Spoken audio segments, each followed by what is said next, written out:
Look at Class 5A. My theme is Eastern Promises, question mark. I really like question marks tonight, apparently.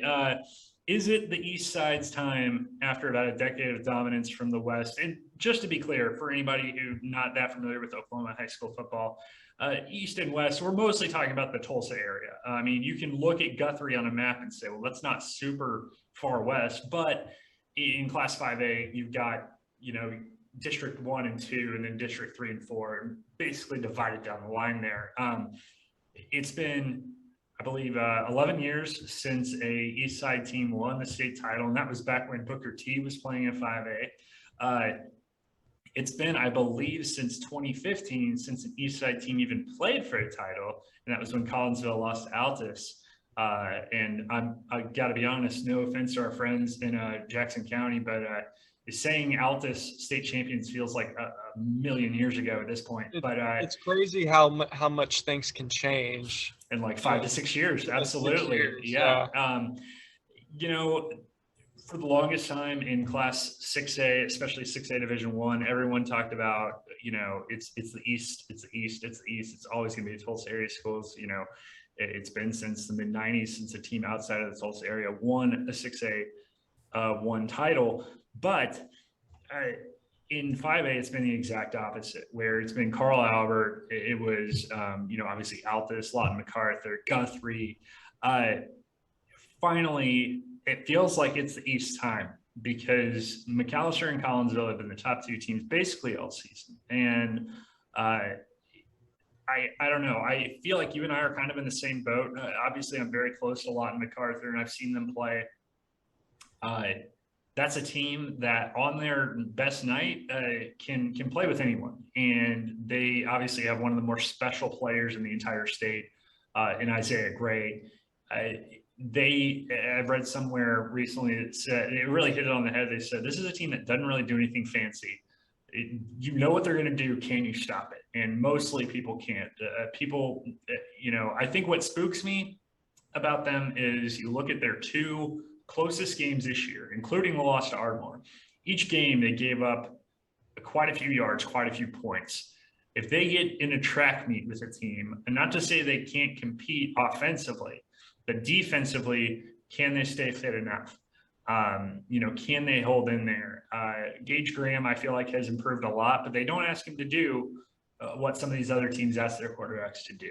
Mm-hmm. And I really like what McAllister has in Eric McCarty at the running back position. They've got some good linebackers.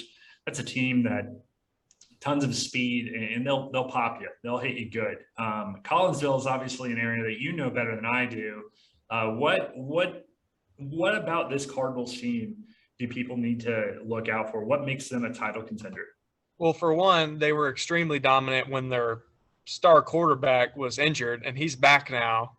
And they are just as dominant, if not more so, than they were, So, honestly, Collinsville was my preseason favorite. I know that when the last time we talked in the preseason, I couldn't decide because there were just so many good teams, and I didn't know what Carl Albert brought to the table. But Collinsville has gotten back to the top of my list, and I think they've got to be the favorite just because their defense is just lights out, and the offense seems to just score at will on anybody. If you go and see what they did to Pryor just a couple weeks ago. Now, I haven't been high on Pryor all year long, and they're just right down the road here from Claremore. But they just totally destroyed. I think it was like 63-8 or something like that. And that was a team that had a chance to win a district title. And they put their foot on their throat right there at the beginning. Just said, look, we're not going to play with our food. We're just going to show you that we're better, and we're going to keep showing you until the end of the game. There's no pumping the brakes with this team. And I think that that's why I think this is their year. And I wanted to touch on Mac real quick because you mentioned, their defense, can they survive those high scoring games? Well, it works out really great for MacArthur because you look at who they have in the first round. They have Piedmont. Piedmont's not a team that scores a ton of points. They don't have a high scoring offense. In the second round, I have actually Bishop Kelly upsetting Pryor because I just think what Bishop Kelly's done, even in their losses, has been more impressive than anything I've seen from Pryor this year. Bishop Kelly's not an offensive powerhouse. I think that's a team that MacArthur can get by, and then just like that, MacArthur's in the semifinals. They're a Final Four team, so that's where I have the Highlanders. I think that's the defense probably runs into some problems against McAllister. McAllister probably finds a way to slow down Isaiah Gray. So I have McAllister getting into the championship. Carl Albert, I feel like people have maybe forgotten about them just a little bit, because they haven't been quite as dominant as recently. But you look at what they've been able to do. They beat Bishop McGuinness in a really close game where they came up with a big defensive stop at the end. They beat Guthrie in a really close game where they came up with a big defensive stop at the end. So I think that they can make their way back to the semifinals. But who's going to be waiting for them in the semifinals? It's that Collinsville team that they've beaten 2 of the last 3 years in the semifinals. And this time, I just don't think Carl Albert has what it takes to beat Collinsville. I think Collinsville finally has enough to beat Carl Albert in the semifinals and get to the championship, where I think that they will find a way around that Black Death McAllister defense that they've been calling it. And I think Collinsville takes home the gold ball. And it'll be their first state football championship in school history, actually. So. I think I go just based more so on what I know. And that's what's so difficult about predicting these things. It feels a lot like, March Madness, where it's like, well, except you don't have Digger Phelps on TV telling you about these, mid-major teams. That's where you come in, is to tell me about Collinsville and stuff like that, because I know you've been singing their praises all year long. I really, really like what McAllister is doing. Again, similar to MacArthur, you almost kind of wonder, I don't know, you kind of wonder what their strength of schedule has been like. Are teams like Tahlequah or Coweta, how good are those teams? And I think Coweta's pretty good. They beat McGuinness at the beginning of the year. That's right. Yeah, and see, Coweta, and again, this is, while I had the Eastern Promises as my overarching theme, other thing to keep an eye on, some just absolute bangers in first round matchups. I mean, I think Ardmore McGuinness could be just an absolute fireworks factory. Give me the Fighting Irish in that one.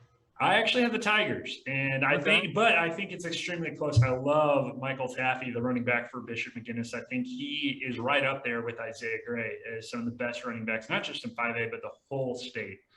Guthrie and Noble. I think Guthrie, that's going to be an exciting game. Noble can score with anyone. They can. I mean, Colin Fisher against MacArthur, I mean, that's a team where if you don't have a team that's in good fitness, and you should be by this part of the season, but like, if you're not in good shape, God bless your soul against the Bears, because I mean, against MacArthur, I believe Colin Fisher threw the ball almost 50 times. And their running back still had over 100 yards rushing. So, I mean, they can beat you multiple ways. Brandon Harper is a really good kind of slot receiver. I mean, you look at a team that lost one, if not two, of their best receivers to injury at the beginning of the year, and they're still fighting for a district championship at the end. That's ridiculous. It's crazy what the Bears do offensively. They just need to take care of the ball and hope their defense gets some stops. I do think Guthrie wins that one, though, and then I think Guthrie gives McAllister a really close game.